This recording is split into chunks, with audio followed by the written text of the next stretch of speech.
বাংলাদেশ জাতীয়তাবাদী দল আগামী দিনে সরকার গঠনে সক্ষম হলে এই শহীদ পরিবার যারা আছেন, জুলাই যোদ্ধা যারা আছেন, জুলাই আন্দোলনের যারা শহীদ পরিবার বা যোদ্ধা আছেন, এই কষ্টগুলোকে যাতে আমরা কিছুটা হলেও সমাধান করতে পারি। যাকে আমরা হারিয়ে ফেলেছি তাকে তো আমরা ফিরিয়ে আনতে পারবো না, কিন্তু যারা পেছনে রয়ে গিয়েছেন সেই পরিবারের সদস্যদের বিভিন্ন সুবিধা অসুবিধাগুলো যাতে দেখভাল করতে পারি এই মুক্তিযোদ্ধা মন্ত্রণালয়, কারণ তারাও একজন মুক্তিযোদ্ধা, তারাও আপনারা মুক্তিযোদ্ধা হিসাবেই আপনারা গণ্য। ৭১ সালে এই দেশের মানুষ, মুক্তিযোদ্ধারা এই দেশের স্বাধীনতা অর্জনের জন্য জীবন দিয়েছিলেন।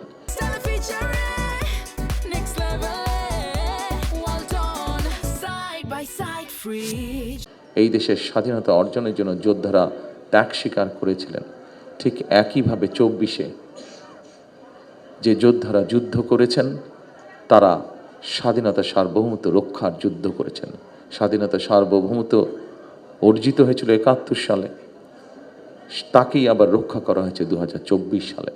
সেজন্যই মুক্তিযোদ্ধা মন্ত্রণালয়ের মধ্যে আমরা আরেকটি ডিপার্টমেন্ট তৈরি করব, যাদের দায়িত্ব হবে এই মানুষগুলোর দেখভাল করা।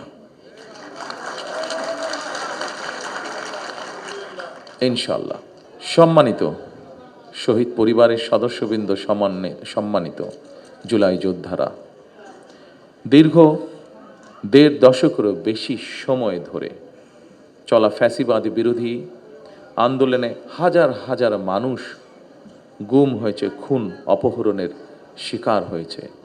এইরকম অনেকগুলো পরিবারের সাথে গতকাল আমার কথা হয়েছে, দেখা হয়েছে। অসংখ্য অগণিত পরিবার সব হারিয়ে ছিন্ন বিচ্ছিন্ন হয়ে গিয়েছে।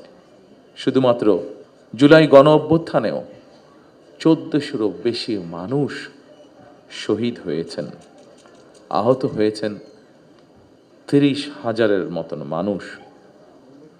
এই ৩০,০০০-এর মতন মানুষের মধ্যে এমন কিছু মানুষ আছেন যাদের সংখ্যা ৫০০-র মতন, যাদের কারো এক চোখ অথবা কারো দু চোখই নষ্ট হয়ে গিয়েছে, পঙ্গু হয়েছেন অনেকে। জুলাই অভ্যুত্থানে যেভাবে মানুষকে হত্যা করা হয়েছে, ১৫০০-এর মতন মানুষকে যে হত্যা করা হয়েছে, এটিকে এক বাক্যে স্রেফ আমরা একটি গণহত্যা বলতে পারি। জুলাই গণ অভ্যুত্থানে যারা বিভিন্নভাবে আহত হয়েছেন তাদের অনেকেই আজকের এই অনুষ্ঠানে উপস্থিত আছেন, আমাদের সামনে বক্তব্য রেখেছেন। কেউ কেউ অনুষ্ঠানে অংশগ্রহণকারী আহতদের যারা বক্তব্য রেখেছেন তাদের কষ্টের কথাগুলো আমরা শুনেছি। প্রিয় ভাইয়েরা, আপনাদের কারণেই, আপনাদের সাহসী ভূমিকার কারণেই যারা শহীদ হয়েছেন, যারা আহত হয়েছেন, আপনাদের সাহসী ভূমিকার কারণেই ফ্যাসিবাদী চক্র শুধুমাত্র রাষ্ট্র ক্ষমতা নয়, বরং এই দেশ ছেড়ে পালিয়ে যেতে বাধ্য হয়েছে।